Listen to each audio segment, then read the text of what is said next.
ড্রেনের ময়লা পানিতে চাষ করা মাছ দিয়ে ভুরিভোজ করছেন ভোজন রসিক মানুষরা। বিভিন্ন হোটেল কিংবা রেস্তোরাঁয় তৃপ্তির ঢেকুর তোলা মানুষজন আসলে বুঝতেই পারছেন না তাদের প্লেটে উঠে আসা সেই মাছ একসময় বেড়ে উঠেছিল নোংরা দুর্গন্ধময় ড্রেনে। ড্রেনের ময়লা পানিতে চাষ হওয়া এই মাছগুলোর খাদ্য তালিকায় রয়েছে মরা মুরগির নাড়িভুড়ি, চামড়া আর গলার ভেতরে আটকে থাকা খাবারের অংশ। ভাবতে শিউর উঠতে হয় যে খাবার মানুষ এড়িয়ে চলে সেটাই প্রতিদিন খাওয়ানো হচ্ছে এই মাছকে। ঢাকার নিকুঞ্জ এলাকার রেলের জমি দখল করে গড়ে উঠেছে এমনই এক মৎস্য খামার। ঘন কালো পানিতে মিশছে শহরের মুরগির দোকান থেকে আসা বর্জ্য। দূষণের মাত্রা এতটাই ভয়াবহ যে আশেপাশে কোনো টং দোকান পর্যন্ত টিকতে পারেনি। বাতাসে ছড়িয়ে থাকা দুর্গন্ধে মানুষ দাঁড়িয়েই থাকতে পারে না। অথচ এখানকার মাছই ভোরের আধারে ক্রেট ভর্তি হয়ে পাইকারি বাজারে চলে যাচ্ছে, আর সেখান থেকে নির্দ্বিধায় হোটেল রেস্তোরাঁয় ঢুকছে। প্লেটে ওঠার পর ভোক্তার কাছে এগুলো কেবলই তাজা মাছ, কিন্তু উৎসের কাহিনী কেউই জানে না। খামারের এক কর্মচারী জানিয়েছেন, প্রতিদিন পোলট্রি শপ থেকে ভুঁড়ি, চামড়া, গলার ভেতরে জমে থাকা খাবারের অংশ কেজি দরে কেনা হয়।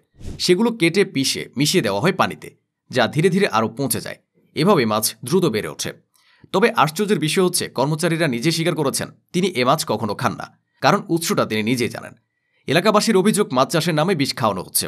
তাদের মতে এখানে মাগুর মাছের চাষ বেশি, আর ভেতরে আফ্রিকান জাতের মাগুরও দেখা যায়। এই মাছ স্থানীয় পরিবেশ ও মানুষের শরীরের জন্য মারাত্মকভাবে ক্ষতিকর। স্থানীয়রা বলছেন, মাঝে মধ্যে অভিযানের নাম শুনে কয়েকদিন খামার বন্ধ থাকে, তারপর আবার আগের মতো শুরু হয় ব্যবসা। আইনের কাগজে কিন্তু ভিন্ন ছবি। 2023 সালে মৎস্য ও প্রাণী সম্পদ মন্ত্রণালয়ের আইন অধিশাখা একটি প্রজ্ঞাপনে আফ্রিকান মাগুরের আমদানি, প্রজনন, চাষ, বহন, বাজারজাত ও বিক্রি সর্বস্তরে নিষিদ্ধ করেছে। কিন্তু মৎস্য অধিদপ্তরের নীরবতায় এই আইন কার্যকর করা হয়নি।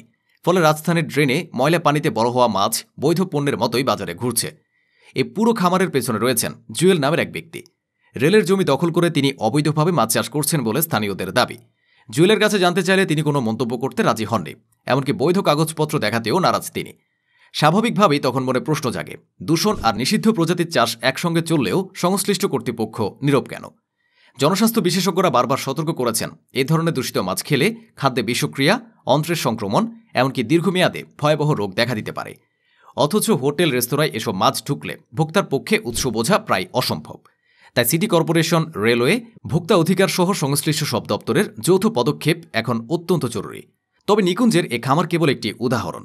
শহরের নানা প্রান্তে একইভাবে অবৈধ ব্যবসা চলছে। ভোজন রসিকেরা হয়তো আজও জানেন না তাদের তৃপ্তির প্লেটের পেছনে লুকিয়ে আছে ড্রেনের গন্ধ, মুরগির পচা নাড়িভুড়ি আর ভয়াবহ এক স্বাস্থ্য ঝুঁকি। এখন দায়িত্ব সরকারের নীরবতা ভেঙে কার্যকর পদক্ষেপ নেওয়ার। অন্যথায় ভোক্তার প্লেট ভরে উঠবে বিষাক্ত খাদ্যে, আর জনস্বাস্থ্য ধীরে ধীরে মারাত্মক ক্ষতির মুখে পড়ে যাবে।